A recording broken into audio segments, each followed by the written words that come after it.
Mga kwentong pambata. Yes, Reyna, Cleopatra. Sabi nila, napatay ng kuryosidad ang pusa pero walang nagsasabi kung anong nagagawa nito sa mga arkeologo na mahilig sa imposibleng bagay.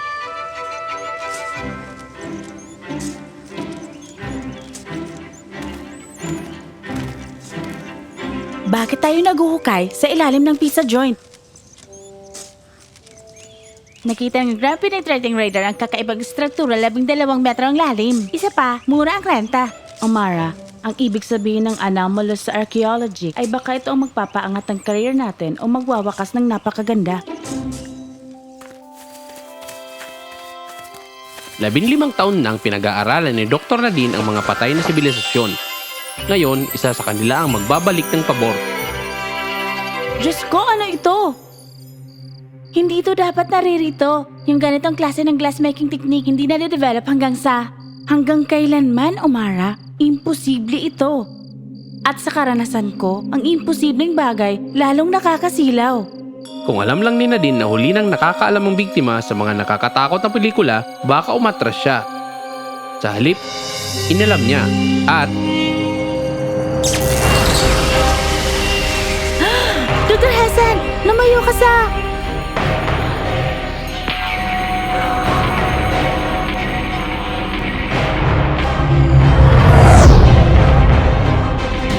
Kapag hindi na ako nakabalik, ilabas mo ang research ko at alagaan mo ang pusa ko. Doctor! naiwan si Omara mag-isa, nakanganga. Nakatitig sa lugar kung saan naglaho ang boss niya, parang bula. Sige, Nadine. Sabihin na natin ang pinagdaanan mo ang isang espesipikong pagkasira ng bait. O, nakatayo ka ngayon sa pinakamahal na movie set na ginawa ng tao. O, hindi. Hindi ito maganda.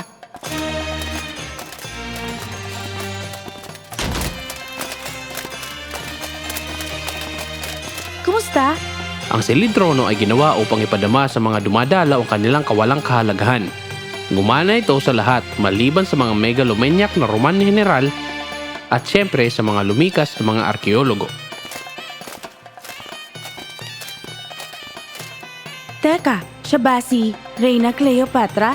Dapat ko pag sabihin tagahangan niya ako, ayusin mong sarili mo, Nadine. Lapit ka. Ahem, mahal na Reyna. Ako po si Dr. Nadine. Ako ay mula sa malayong lupain, taglay ang kaalamang maaring maglingkod sa Ehipto. Doktor? Hindi ko kilala ang titulong yan. Nagsasalita ka na parang scholar, ngunit may himig na isang taong hindi dito isinilang. Madam, paumanhin, mahal na Reyna. Nagmula ako sa isang lugar kung saan pinag-aaralan at inaalala ang kaluwalhatian ng Ehipto. Binibigkas ang pangalan ninyo ng may paggalang sa mga lupang hindi niyo pa naririnig. Karamihan ng humaharap sa akin ay pinupuri ang aking kapangyarihan. Ikaw naman ay tungkol sa aking ligasiya. Ikaw ay maaaring propeta, baliw, o isang mas nakakaintrigang nilalang. Naakusahan na po ako ng lahat ng yan, mahal na Reyna. Gusto ko ang katapatan. Iyan ay bihira sa aking korte. Ano ang alam mo tungkol sa mga kinakaharap ng Ehipto ngayon? Delikadong usapan ito. Isang maling salita ay mapagkakamalan siyang espiya. Alam ko na ang Ehipto ay may mga banta mula sa loob at labas, na ang tunay na karunungan ay nasa pagkuha ng tiwala ng mga tao sa pamamagitan ng kasaganaan, hindi lamang sa seremonya, na ang kaalaman ay kapangyarihan at ang Ehipto ay matagal ng tagapangalaga ng kaalaman. Nagsasalita ka na parang nabasa mo na ang kalalabasan ng dula bago pa ito'y tanghal. Mananatili ka bilang aking tagapayo.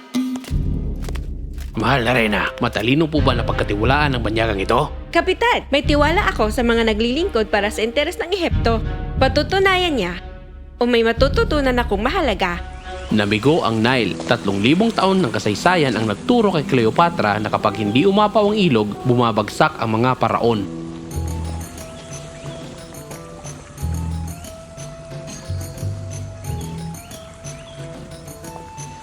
Kamahalan, nawala ng mga isda sa mababa na bahagi ng ilog. Sabi ng mga tatanda, galit na daw ang banal na ina. Kung gayon, hindi natin siya bibiguin o ang isa't isa.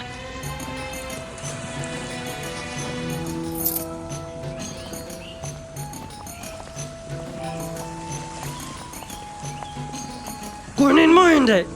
Yan ang presyo ng isang sako ng barley. 3 buwang sahod yan!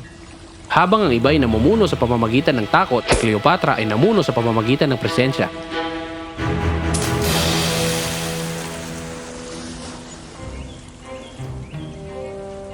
Buksan ang mga bodega ng hari. Presyo noong nakaraang buwan para sa lahat.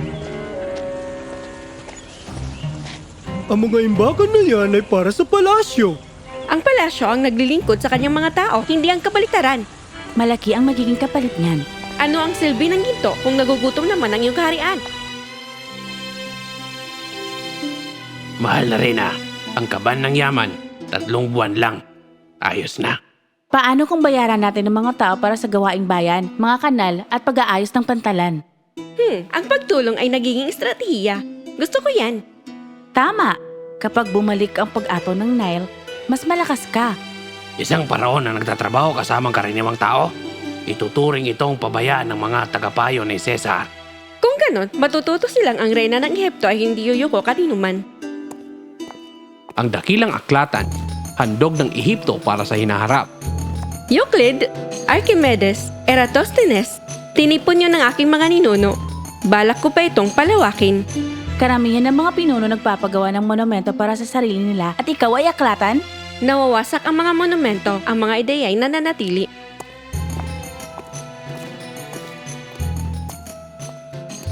Kamahalan, ayon sa bagong sukat, mas malaki ang mundo kaysa dati nating akala. Kung ganon, mas malayo ang lalakbay ng ating mga barko. Ang mga kaalamang hindi sinusubok ay haka-haka lamang. Tingin mo talaga nakasalalay sa mga scholar ang kinabukasan ng Ehipto, hindi sa mga sundalo? Ang hukbo ang nagtatanggol ng imperyo, pero kaalaman nagbumubuo nito.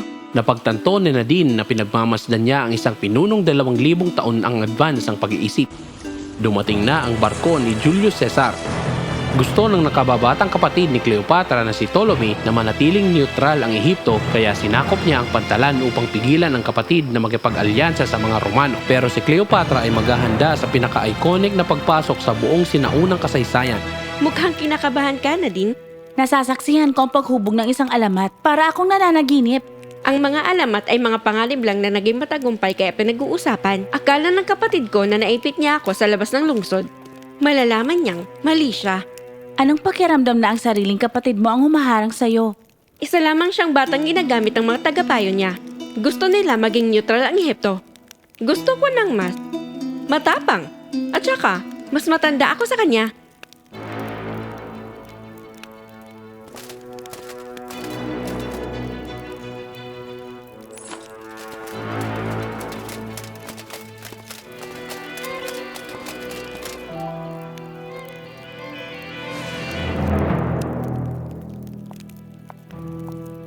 Reyna Cleopatra kung hindi ako nagkakamali. General Cesar, sana naman memorable ang pagpasok ko. Mukhang minamaliit ng mga tao ang talino mo. Gaya rin ng sayo, lalo na sa pagkilala mo ng oportunidad na literal pag nagbukas sa harap mo. At heto na nga, 2 matatalinong isip na sinusukat ang isa't isa sa ginintuang chessboard ng mga imperyo. Nagalok ang Ehipto sa Roma ng butil, ginto at matatag na posisyon. Ano naman ang hinihingi ng Ehipto kapalit nito?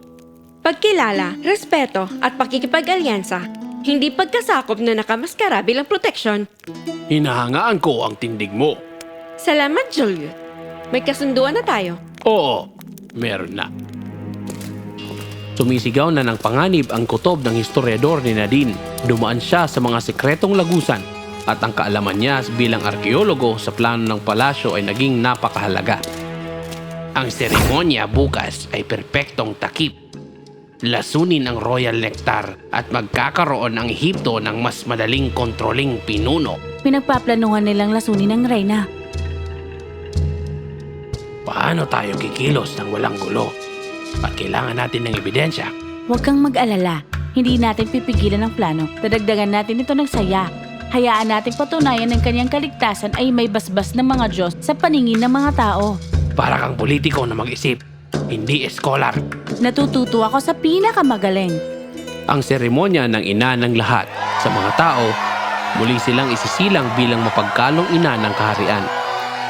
Sa mga sabwatan, oras na ito ng pagpatay. Pero si Dr. Nadine handang makialam sa kasaysayan. Ina ng lahat, tanggapin mo ang alay na ito mula sa sariling anak ng Ehipto.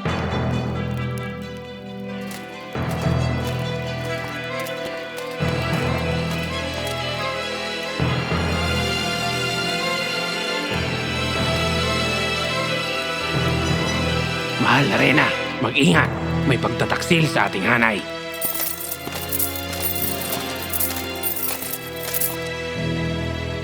Sinikap ng mga traidor na lasunit dungisan ng ating reyna.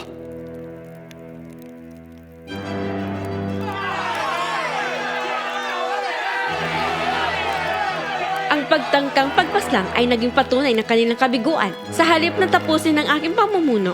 Lalo nilang minatibay ang aking pagiging tunay na pinuno at kayo mismo ang nakasaksi kung paano na ihatid ang katarungan.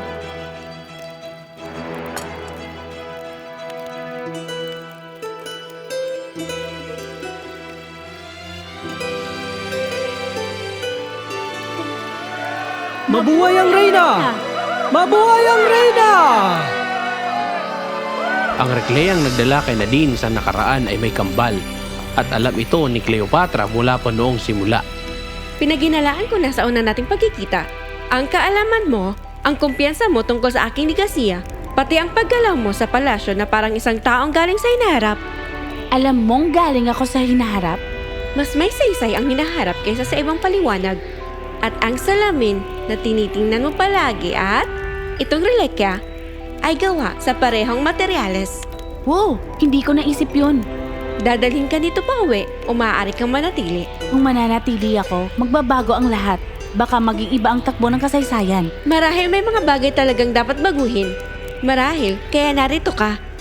Paano kung dapat kitang pagkatiwalaan na gumawa ng tamang desisyon? Gaya ng nakita ko sa'yo araw-araw, simula nang dumating ako. Doktora Nadine, maniwala ka sa sarili mo gaya ng paniniwala mo sa akin. Naniniwala ako na si Cleopatra ay mananatiling buhay hanggat may taong nagkakwento.